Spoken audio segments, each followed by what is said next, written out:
할렐루야.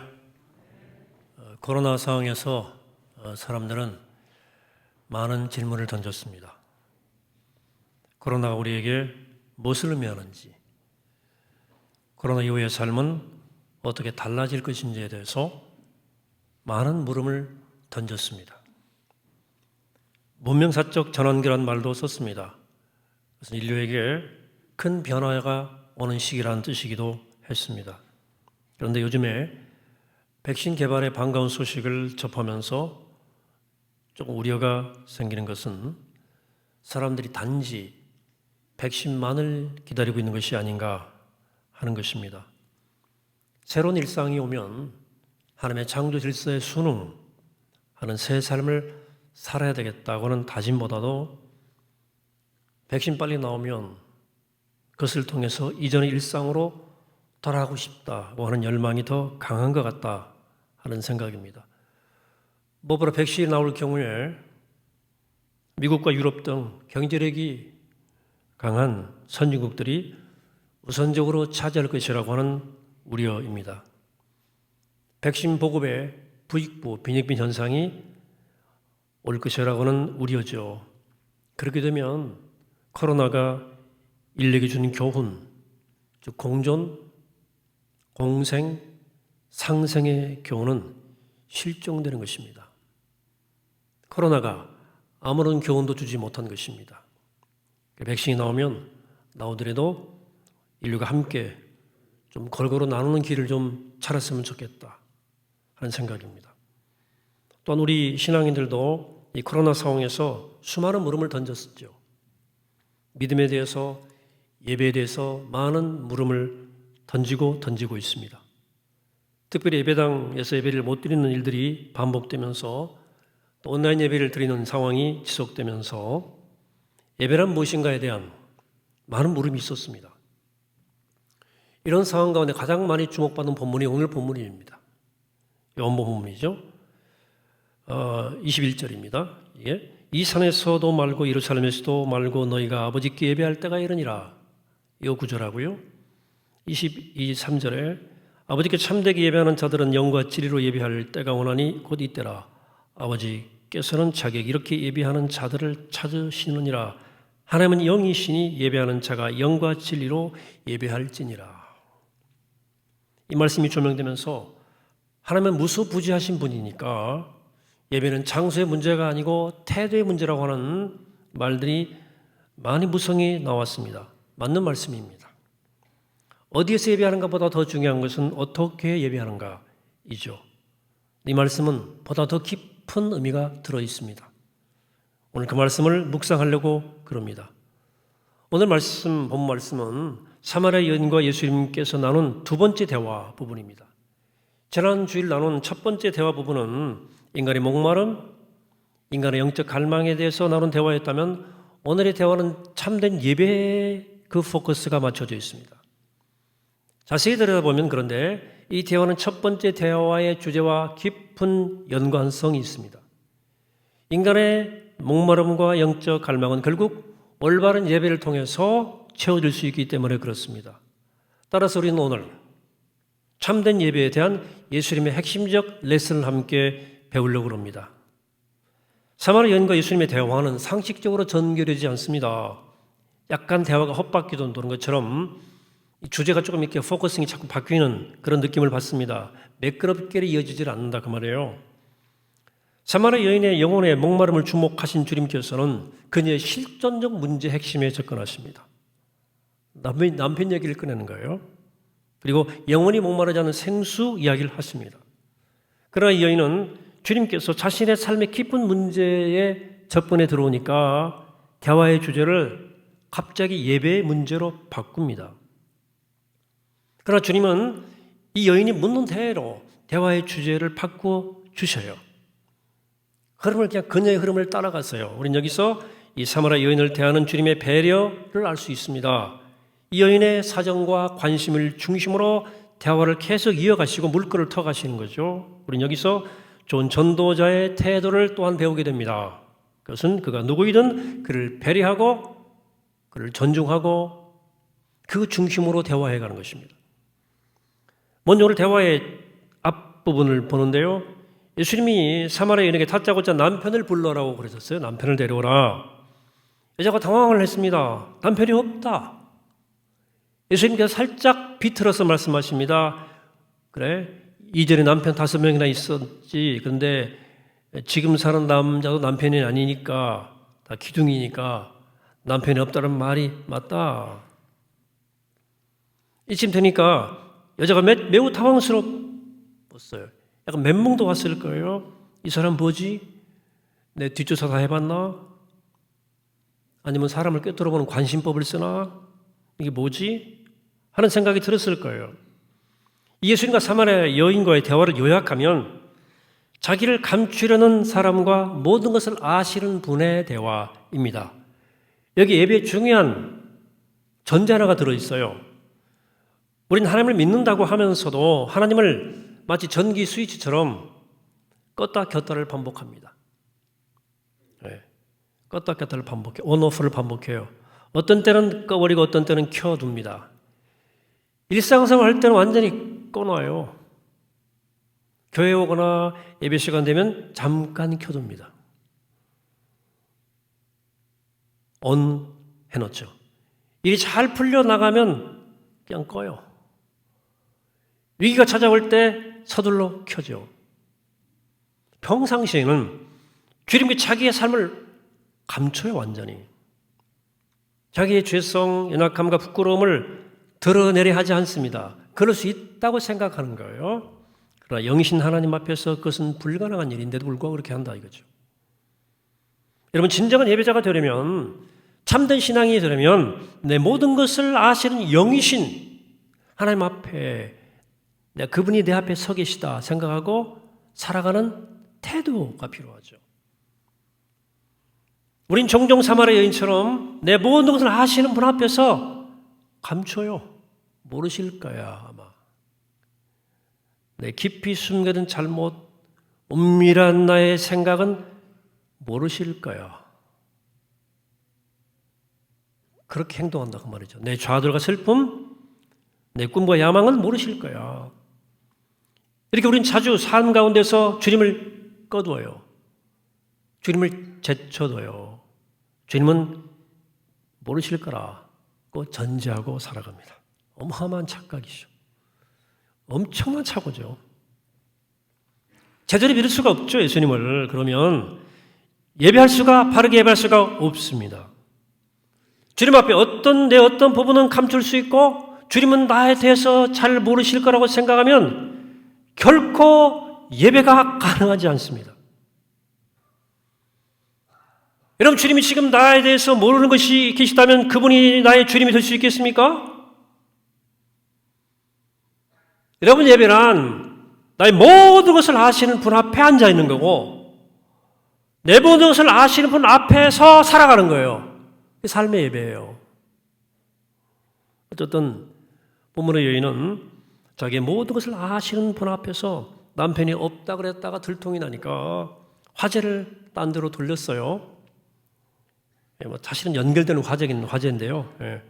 20절이죠. 우리 조상들은 이 산에서 예배하였는데 당신들의 말은 예배할 것이 예루살렘에 있다 하더이다. 도대체 어디서 예배드리는 게 맞습니까? 하고 느닷없이 예배에 대한 질문을 던져요. 근데 이 질문은 그냥 느닷없는 건 아니에요. 이유가 있고 배경이 있어요. 여인이 질문을 던진 두 가지 배경이 있습니다. 첫 번째 배경은 구약시대의 예배에서는 예배하는 장소가 매우 중요한 문제였기 때문에 그렇습니다.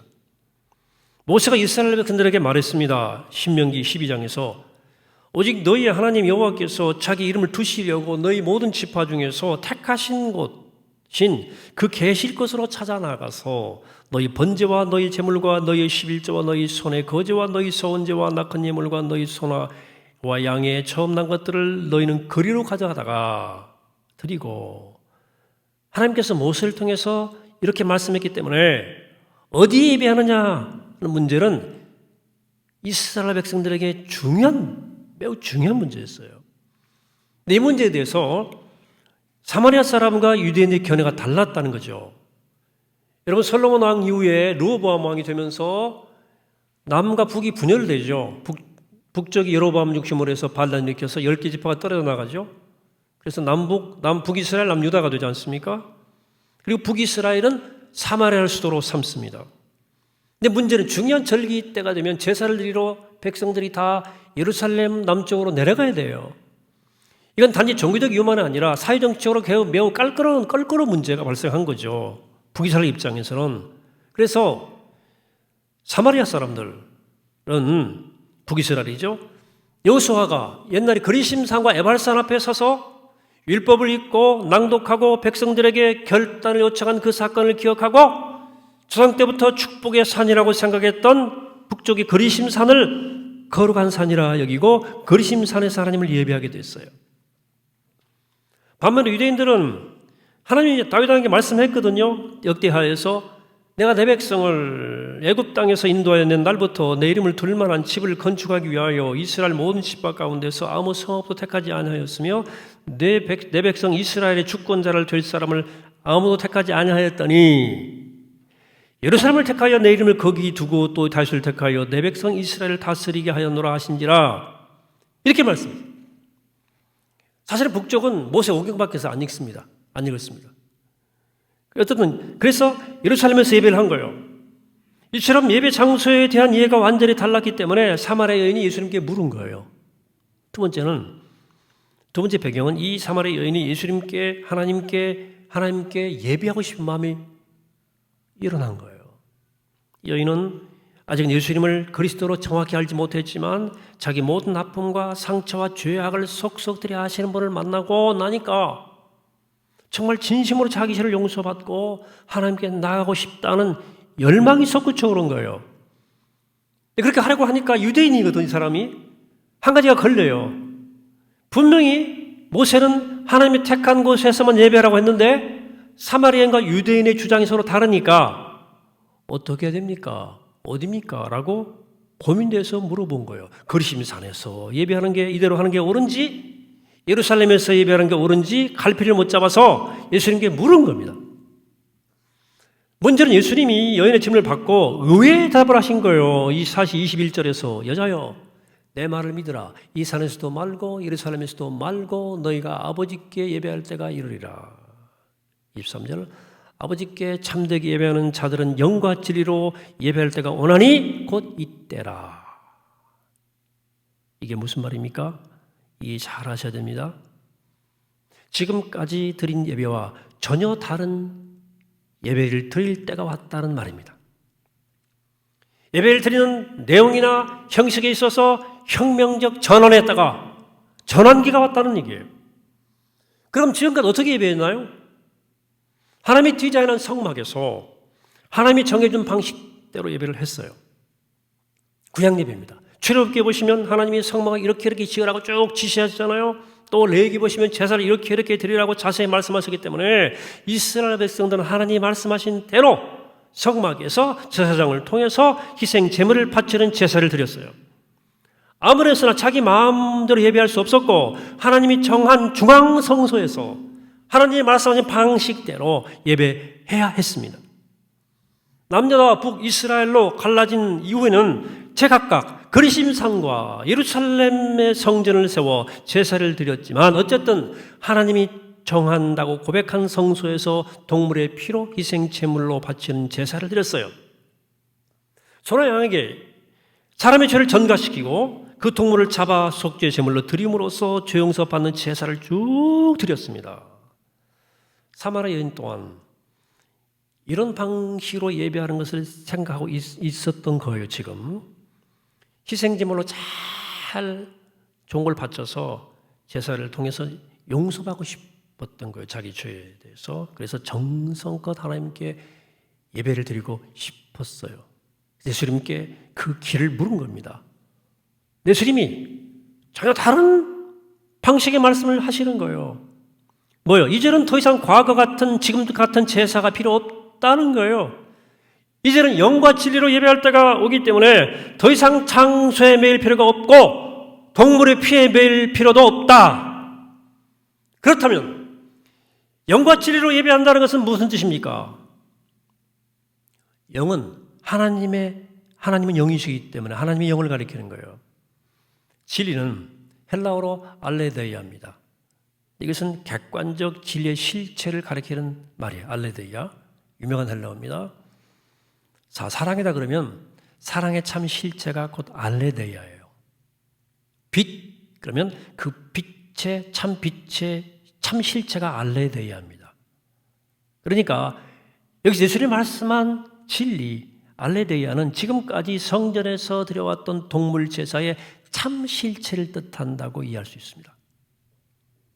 이걸 뒤집으면 지금까지 성전에서 드려왔던 동물 제사는 예배의 참 실체가 아니고 진리가 아니고 예배의 참 실체를 가리키는 예표일 뿐이지 예배의 참 실체는 아니다 하는 뜻입니다. 여러분 그렇습니다. 지금까지 예배는 성전에서 제사장이 소나 양을 같은 제물을 바침으로써 죄용서받고 하나님께 나가는 그런 예배였어요. 사마리아든 예루살렘이든. 그런데 이 모든 것은 참 실체가 알레데이아가 아니라는 거예요. 이 모든 것의 참 실체는 예수 그리스도예요. 예수님은 한 장소에 붙박혀 있는 돌로 지은 성전이 아니라 살아있는 참 성전이십니다. 예수님은 자신의 죄를 씻기 위해서 제물을 드려야 하는 제사장이나 1년에 한 번씩만 지성소에 들어가는 그런 제사장이 아니라 자신의 죄를 씻을 필요도 없고 하나님 아버지 항상 상호 내주하시는 참 제사장이라는 거죠. 또 예수님은 용서 효력이 영원하지 못한 제물이나 모든 이의 죄를 용서하는 효력은 없는 제한된 제물이 아니라 모든 이의 죄를 단번에 영원히 용서하는 참 제물이십니다. 이게 히브리서 9장 10장에 계속되는 얘기입니다. 예수님이 성전의 실체요, 제사장의 실체요, 제물의 알레데이아다, 실체다. 예수님은 이 모든 것의 알레데이아로서 진리로서 실체로서 이 땅에 오신 거예요. 자, 그러면 예표, 구약시대 예표는 어떻게 되겠습니까? 실체가 왔으니까 예표는 사라지는 게 당연하지 않겠습니까? 사라져야 되는 거예요. 돌로 만든 성전에 가서 제사장의 중보를 통해서 동물의 피로 제사 드릴 필요가 없어요. 참 성전이신 예수님 안에서 참 제사장이신 예수님을 통해 참 제물이신 예수님을 말미암아 예배하는 것이 옳아요. 그게 합당해요. 그래서 주님 말씀하는 겁니다. 영과 진리로 예배할 때가 원하니 곧 이때라. 그러니까 여기서 영은 하나님 자신을 말하는 것이고 진리 알레데이아는 어떤 영원 불변의 절대 불변의 법칙이 아니고 예수님을 말하는 예수님 자신을 가리키는 거예요. 예수님이 자신이 곧 성전의 실체 알레데이아예요. 그리고 제사장의 실체 알레데이아요. 제물의 실체 알레데이아입니다. 그 말입니다. 예수님이 자신이 참 성전이요, 참 제사장이요, 참 제물이라는 뜻입니다. 그리고 예수님이 성전의 알레데이아고 진리고 세상의 참 실체고 제물의 알레데이아라는 것은 인간의 감각이나 이성으로 알 수 없기 때문에 오직 하나님의 영이 함께 해야만 알 수 있기 때문에 단순하게 진리로 예배할 때가 온다고 말하지 않고 영과 진리로 예배할 때가 온다고 말씀한 거예요. 결국 영과 진리로 예배할 때가 온다는 말씀은 예배 때의 전환을 알리는 혁명적 선포입니다. 예수님 성전 가셨을 때 이 성전을 허물라 내가 사흘 만에 세울게. 아니 46년 동안 걸려 지은 성전을 어떻게 사흘 만에 세웁니까? 이렇게 물었잖아요. 그때 요한복음이 뭐라고 말합니까? 이는 성전된 자기 육체를 가리킴이라고 그랬어요. 참 성전인 내가 왔으니까 이 돌로 지은 예루살렘 성전 헐어버려라! 엄청난 선포죠. 마찬가지로 참 제사장이요 참 제물인 내가 왔으니 더 이상 성전에서 제사장을 통해 드리는 동물 제사는 필요 없다. 지금은 영과 진리로 예배할 때다. 그 말씀은 혁명적 선포입니다. 모세 때부터 지속되어 온 예배의 근간을 뒤집어 엎는 충격적 선포인 거예요. 그리고 요한복음 4장에 너무너무 중요한 말씀이에요. 예수님이 선포를 실행했어요. 예수님은 진실로 참 성전이자 참 제사장으로 참 제물이 되어 십자가에 죽으셨어요. 사람들의 모든 죄를 짊어지신 완벽한 제물, 더 이상 희생 제물이 필요 없는 완전한 제물이 되어 십자가에 죽으셨습니다. 우리가 지금 이렇게 주일에 모여서 동물의 피 없이 예배드리게 된 것은 다 예수님 때문입니다. 예수님께서 완전한 제물이 되어 십자가에 죽으심으로 예배의 대전환이 왔기 때문에 구약에 나오는 모든 제사의 실체이신 알레데이아신 예수님이 오셔서 십자가의 죽음으로 영원한 희생제사를 드렸기 때문에 우리가 예수님 안에서 예수님을 통해 예배할 수 있게 된 것입니다. 그러니까 신약시대 예배는 하나님께 죗값 지불하는 게 아니에요. 희생 바치는 것도 아니고 나의 소원 이루어달라고 정성 피는 것도 아닙니다. 신약의 예배는 하나님의 복을 얻기 위한 통로가 아니에요. 우리 시대의 신약의 예배는 하나님의 독생자께서 우리의 죄를 속죄하는 완전한 제사를 드린 그 영적 사실에 대해서 감사하고 기뻐하는 거예요. 십자가에서 희생 제물이 되시고 부활하신 그리스도의 은혜에 감격하는 거예요. 예수 그리스도를 통해서 행하신 구원을 알고 기뻐하고 축하하고 감사하는 거예요. 그런 면에서 오늘의 우리의 예배, 신약의 예배는 중심에 오직 기쁨과 감사가 있어요. 예배를 통해서 그게 아니고 나의 필요를 얻으려 한다거나 채우려 드는 것은 우상을 숭배하는 거지 하나님을 예배하는 것은 아닙니다. 우상 숭배가 뭡니까? 우상 숭배가 이방신을 섬기고 당군 신상 앞에만 절하고 이게 우상 숭배입니까? 아닙니다. 그렇지 않습니다. 나에게 나의 유익을 위해서 예배하는 것이 곧 우상 숭배입니다. 이스라엘 백성들이 금송아지 만들었잖아요. 광야에서. 그때 한번 생각해 보십시오. 그들이 금송아지를 만들어서 여호와 하나님이라고 섬길 때 금송아지를 하나님으로 섬긴 것도 문제였지만 그보다 더 심각한 것은 출애굽기 32장 1절에 써 있는 내용입니다. 백성이 모세가 산에서 내려오미 더딤을 보고 모여 백성들이 아론에게 이르되 말하되 일어나라 우리를 위하여 우리를 인도한 신을 만들라. 문제는 우리를 위하여 우리를 인도한 신을 만들어내라. 하나님이 진도한 것은 바로 여기 있습니다. 저들을 위해서 예배를 드린 거예요. 자기 욕망을 위해서 예배를 드린 거예요. 금송아지를 만든 거예요. 우리를 위해요. 여러분 그렇습니다. 사람이 자기 유익을 위해서 신을 경배하는 것이야말로 진짜 우상숭배예요. 그 신이 알라신이든 산신령이든 조상신이든 장신이든 작가문이든 야훼 하나님이든 상관없어요. 자기를 위해서 신의 이름을 부르는 모든 행위는 우상숭배예요. 교회도 마찬가지입니다. 예배당에서 예배드리든 집에서 예배드리든 그리스도인들이 예수의 이름으로 아무리 간절히 부르짖고 찬양한다 하더라도 예배를 통해 나의 욕망을 채우려 든다면 그건 명백한 우상숭배입니다. 물론 예배를 통해 영적인 만족이 오죠. 위로가 오지만 내 마음의 위로만을 얻기 위한 예배도 마찬가지예요. 혹은 사후 천국행 보험을 확실히 하기 위해서 예배한다면 이 또한 우상숭배입니다. 하나님께 뭘 얻어내 보려고 하는 모든 예배 행위는 모두 다 우상숭배예요. 참 그리스도인은 하나님께 뭘 얻으려고 예배하지 않습니다. 나를 위한 모든 일은 예수님 이미 다 이루셨어요. 예수님께서 2000년 전에 우리의 구원에 필요한 모든 일을 완벽하게 완수하셨어요. 그렇기 때문에 우리는 그저 예수님이 행하신 그 일을 기뻐하고 감사하기만 하면 되는 거예요. 예수 그리스도의 속죄의 제사를 통해 죄 용서받고 하나님의 자녀가 된 특권을 기뻐하고 감사하기만 하면 되는 거예요. 물론 예배를 통해서 하나님의 말씀이 들려지고 예수 그리스도가 주시는 그 은혜의 생수를 공급받아야 됩니다. 또 말씀의 거울이 비춰서 내가 죄된 것들을 하나님 앞에 회개해야 됩니다. 그러면 하나님의 위로와 평안이 내 마음속에 임해요. 그러나 예배의 핵심에는 기쁨과 감사가 있는 거예요. 예수님 우리를 위해서 행하신 십자가의 죽음과 부활만이 우리 예배의 근거이기 때문에 기쁨과 감사가 기독교 예배의 전부여야 됩니다. 그럼 우리 예수님이 행하신 일을 기뻐하고 감사하는 예배가 영과 진리로 드리는 예배예요. 예수님이 행하신 일을 기뻐하고 감사하는 것이 하나님이 기뻐하시는 예배입니다. 하나님 이런 예배자를 오늘 찾으시는 거예요. 사랑하는 여러분, 주님은 오늘 사마리아 여인에게 예배에 대한 혁명적 전환을 말씀하신 거예요. 어떻게?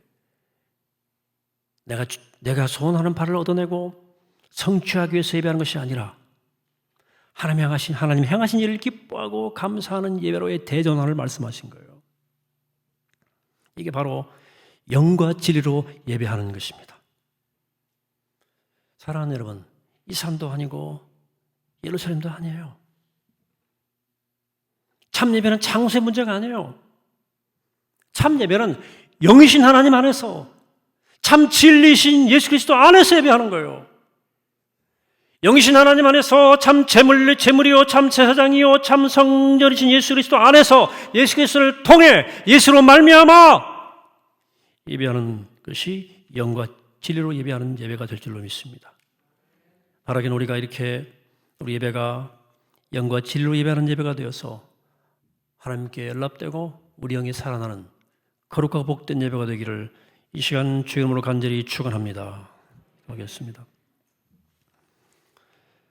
걸어가신 아버지 하나님, 하나님 영 안에서 영과 진리로 참 진리이신 예수 그리스도, 참 성전, 참 제물, 참 제사장 되신 예수 그리스도를 통해 그리스도 안에서 예배하게 하시고 그렇게 예배함으로 우리 예배가 생명이 되고 능력이 되고 참 진리가 되게 하여 주옵소서.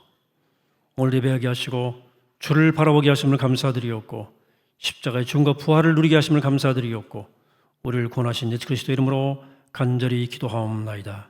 아멘.